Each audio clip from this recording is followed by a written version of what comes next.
주님께서 여러분과 함께 마테오가 전한 거룩한 복음입니다.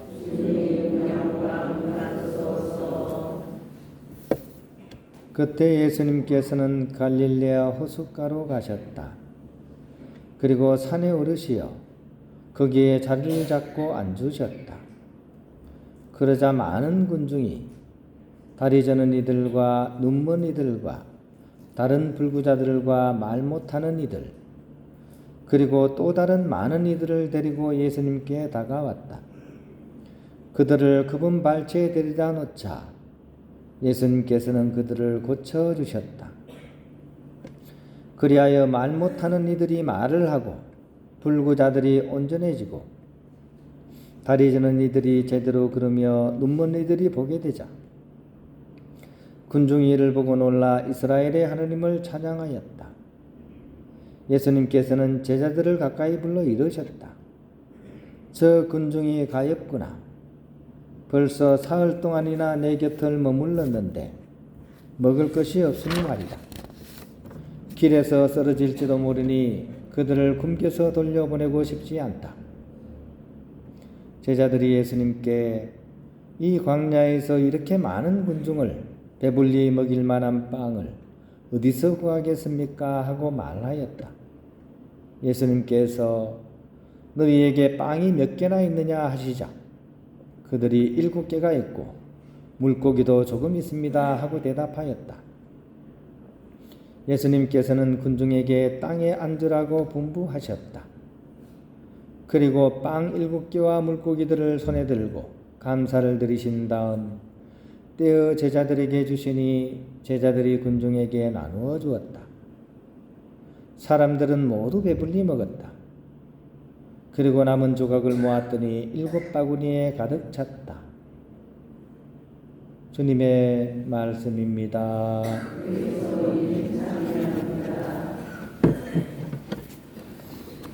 평화를 빕니다. 미사 전에 너무 이렇게 심각한 얘기를 해서 좀 가벼운 얘기를 할까 싶습니다. 저는 어린 시절 서문시장, 대구 서문시장 그 뒤쪽에 이렇게 살았었습니다. 그 당시 이제 서문시장은 우리 전국 시장 중에 한 셋째, 넷째 손가락에 들 정도로 굉장히 큰 시장이었습니다. 그래서 막 지구도 이렇게 1지구, 2지구, 막 5지구까지 있는 큰 시장이었습니다. 근데 거기도 이제 가끔씩 장을 이렇게 닫는 날이 있습니다. 그러면 장을 닫는 날 꼭 오는 사람들이 있었습니다. 요즘은 이제 볼거리가 많아가지고 뭐 그런 걸 와도 누가 볼까 싶지만 옛날에는 막 차력사들이나 막 이런 사람들 그죠? 약을 파는 사람들, 뭐 밴드도 그 당시 귀했는데 밴드도 와서 막 공연하고 막 그랬었습니다. 어릴 때 이제 그것을 많이 보았습니다. 차력사들이 제일 인기 있었죠. 막 와가지고 그죠? 막 누워 있으면 막 차가 배 위를 막 지나가고 그죠? 이빨로 막 차를 막 몰고 막 나가고 그죠? 제일 하이라이트는 이제 만병통치약입니다. 만병통치약. 그래서 이걸 먹으면 어떻게 되는지를 보여주는 거예요. 그러니까 이제 이걸 먹으면 어떤 고통도 다 없어지고 이겨낼 수 있다는 걸 보여주려고 이제 하는 거죠, 그죠?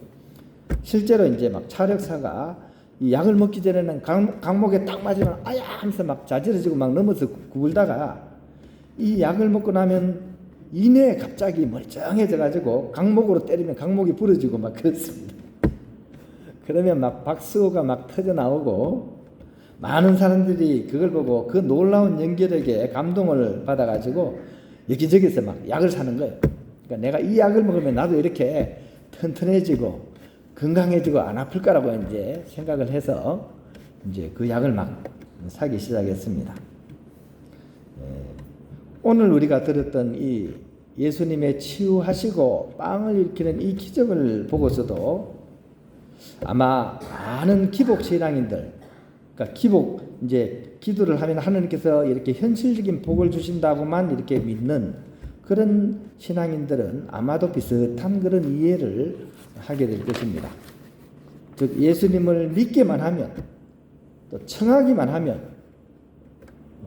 치유의 은총이 주어지게 되고 또 어떤 문제도 다 해결할 수 있다는 주로 이제 신흥 종교에서 이런 방법을 많이 쓰죠, 그죠?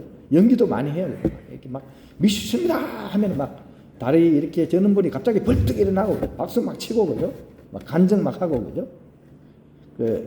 우리 시장에서 만병통치약 팔던 사람하고 비슷합니다. 물론 그 간절함은 이해가 돼요. 그죠? 그 아픈 사람이 낫고 싶은 그 심정은 얼마나 인간적으로 이해가 가능합니다. 하지만 가장 큰 문제는 예수님을, 또 하느님을, 또 그분에 대한 신앙을 마치 자동응답기처럼 치부하면서 만들어버립니다. 내가 믿음이라는 단어만 막 붙이면 무조건 내가 원하는 걸 다 주는 자동응답기입니다. 자동응답기.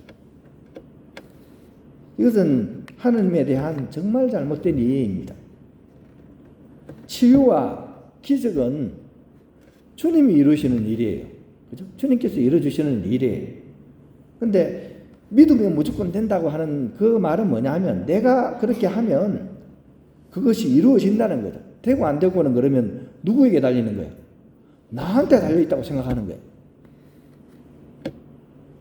이게 기복신앙인들의 가장 큰 문제점이에요.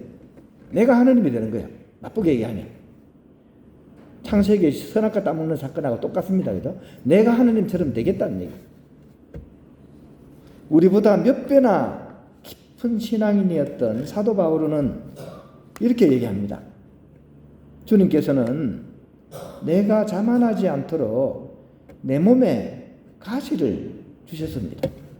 내가 그것을 제발 고쳐달라고 3번이나 간절하게 청했습니다. 하지만 주님께서는 이렇게 말씀하셨습니다. 바오로야, 너는 은총을 넉넉히 받았다. 오히려 나의 힘이 약한 데에서 완전히 드러난다는 사실을 주님께서 알려주셨다는 거죠. 내가 막 청해가지고 그걸 얻은 것이 아니라 오히려 내가 나의 힘이 약한 곳에서 오히려 하느님을 더 완전하게 발견을 했다는 말씀입니다. 내 기도빨로 기적을 일으키는 것이 아니란 이야기입니다. 오히려 반대 행보죠. 겸손하게 자비를 간청하는 것이 바로 우리의 몫이라는 겁니다. 하느님과 하느님 나라, 이것은 치유의 은총을 통해서도 체험을 할 수가 있습니다. 또 반대로 고난과 병을 통해서도 그 주님을 체험할 수가 있습니다.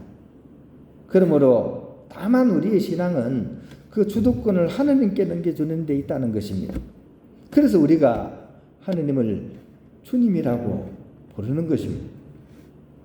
주도권은 나에게 있는 것이 아닙니다. 그걸 내가 지려고 하는 순간 나는 바로 선악과를 따먹는 것입니다. 대신 모든 그것을 주님께 맡겨드릴 때 그때 비로소 주님은 온전한 주님이 되시고 나는 그분의 진정한 백성이 된다는 사실을 기억하면 좋겠습니다. 어제 탄핵이 아니고 우리 비상계엄을 선포했죠. 그죠? 어리석은 대통령은 바로 자기가 하느님처럼 모든 것을 부여잡고 흔들 수 있다고 착각을 했기 때문입니다. 자기가 섬겨야 될 백성을 향해서 총부리를 돌린 거예요. 이제 앞으로 어떻게 일이 전개될지는 주님의 손에 달려 있습니다. 하느님의 정의와 하느님의 뜻이 우리나라에 이루어질 수 있도록 우리는 주님께 간절한 마음으로 기도드리는 그런 시간들을 보내야 할 것입니다.